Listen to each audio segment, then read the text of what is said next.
Got my notes, check. Pepsi, check. Sunglasses, check. Hat, check. Thick skin, check. And sources, check. Let's go.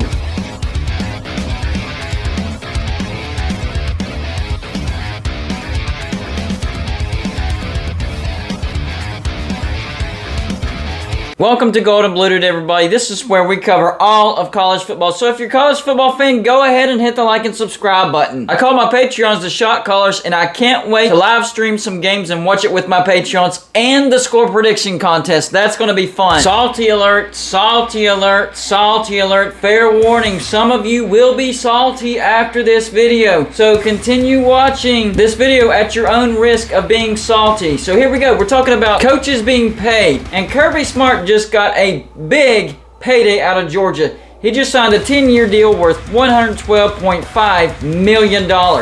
If we're going by how much coaches get paid in the next year, he's number one at $10.25 million. Let's go down the list real quick. So he is number one, Kirby Smart, the head coach of Georgia. Number two is going to be Lincoln Riley out of USC. He will get paid $10 million. Number three is actually Nick Saban out of Alabama. He'll get paid $9.9 million. Although I do think there's a clause in his contract where if another coach gets a raise, they bump up his salary to $1 more than that salary. So Nick Saban might actually be number one, but I'm just going by the list. There's a three-way tie at number four. Brian Kelly at LSU, he'll get paid $9.5 million. Mel Tucker at Michigan State, $9.5 million. Ryan Day at Ohio State, $9.5 million. Then there's a two-way tie at number 7. Jimbo Fisher at Texas A&M, $9 million. David Shaw at Stanford, $9 million. I didn't see that one coming at all. And then there's a two-way tie at number 9. Dabo Swinney at Clemson at $8.5 million. And James Franklin at Penn State at $8.5 million. Those are your top 10 highest paid coaches in college football. Do I have a problem with this list? Yes, I do. I would have them ranked completely differently than what they have here. So based on how much I think each coach is worth, here's how my list would look like. Number 1, easy. Nick Saban, the greatest coach of all time. Quick side note, I didn't even know this. He was actually a defensive backs coach at West Virginia from 1978 to 1979. That's actually pretty cool if you think about it. But overall, 7 national championships. 10 SEC titles. He's 269 and 67 with 1 tie. That is a winning percentage of 79.8%. That is a coach that knows how to win. He deserves to be the highest paid coach in all of college football. Who deserves to be the second highest paid coach? I would have to give it to Dabo Swinney at Clemson. Overall, 2 national championships, 7 ACC titles. His record is 150 and 36. That is a winning percentage of 80.6%. The dude has brought Clemson up to prominency. Without Dabo Swinney, Clemson could be like a Wake Forest brand or an NC State brand in this next conference realignment and not know what's going to happen to them. I think Clemson controls their own destination as far as where they're going to land because of Dabo Swinney. Number 3, who deserves to be the 3rd highest paid coach in all of college football? Here's where I would put Kirby Smart. The head coach for Georgia has won 1 national championship, and it was this past year. 1 SEC title. Overall, 66 and 15. Winning percentage of 81.4%. Georgia is a recruiting machine, but Kirby Smart is finally putting it into good use. Let's see what he does now that he's making all this money. I think he'll win another national championship at Georgia. Who deserves to be the 4th highest paid coach? This is where I'm going to get some pushback. I think Luke Fickell out of Cincinnati. He has 2 AAC titles and 1 playoff appearance. Overall, he's 54 and 22. That's a winning percentage of 71%. Look, he made history last year by getting the first group of 5 team ever to the playoffs. I think if you put Luke Fickell in a Power 5 head coaching position right now, he would exceed tremendously. He would be worth the money. Who should be the 5th highest paid coach? I think that goes to Brian Kelly, who's now at LSU. Overall, 2 playoff appearances. He's 263 and 96 with 2 ties.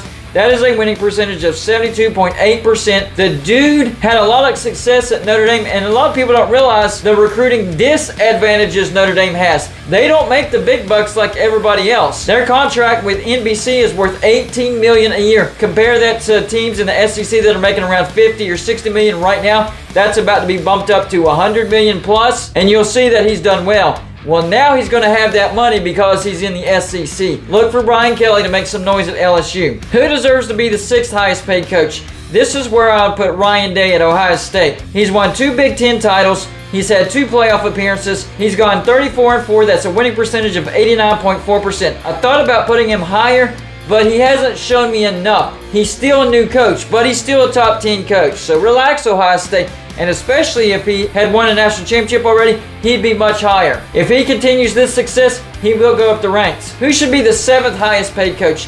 This is where I'd put Lincoln Riley at USC. He's won 4 Big 12 titles, 3 playoff appearances, overall 55-10. That is a winning percentage of 84.6%. Kind of in the same line as Ryan Day. He's had a couple more years. If he continues to have the success that he's had, and win some national championships at USC, he'll skyrocket through the rankings. Who should be the 8th highest paid coach? In my opinion, this might surprise you, Kyle Whittingham at Utah. He's only had 1 Pac-12 title, but overall he's 144-70.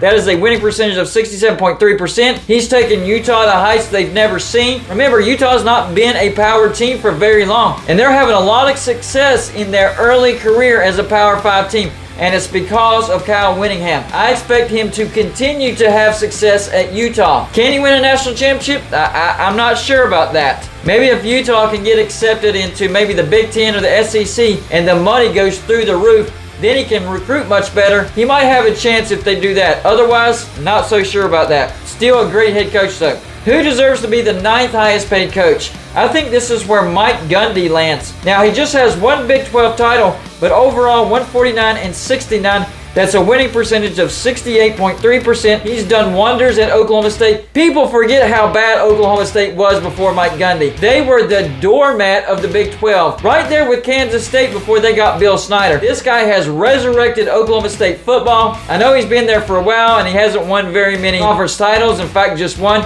Never been to the playoffs. Never won a national championship, but he took a cellar dweller and turned them into Big 12 contenders year after year after year. Yes, I would put him at number 9. Number 10, people are really not going to like this one. Number 10, Mark Stoops at Kentucky. Overall, he's gone 59-53, including a 10-win season last year in 2021.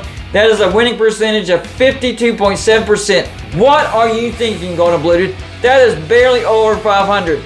Kentucky is a terrible, terrible football program. So for him to have any type of success at Kentucky is a freaking miracle, let alone a 10-win season last year. Came in 2nd in the SEC East. This dude is a good head coach, and a bigger name will come a-calling, and I expect him to have even more success with a bigger brand. Mark Stoops is a good head coach and deserves to be a top 10 highest paid head coach. I'm sure y'all have a lot to say about this one. I look forward to your comments on how much you disagree with me on this list. That's all I got for you for this show. Like and subscribe if you haven't already, and I'll see you on my next show.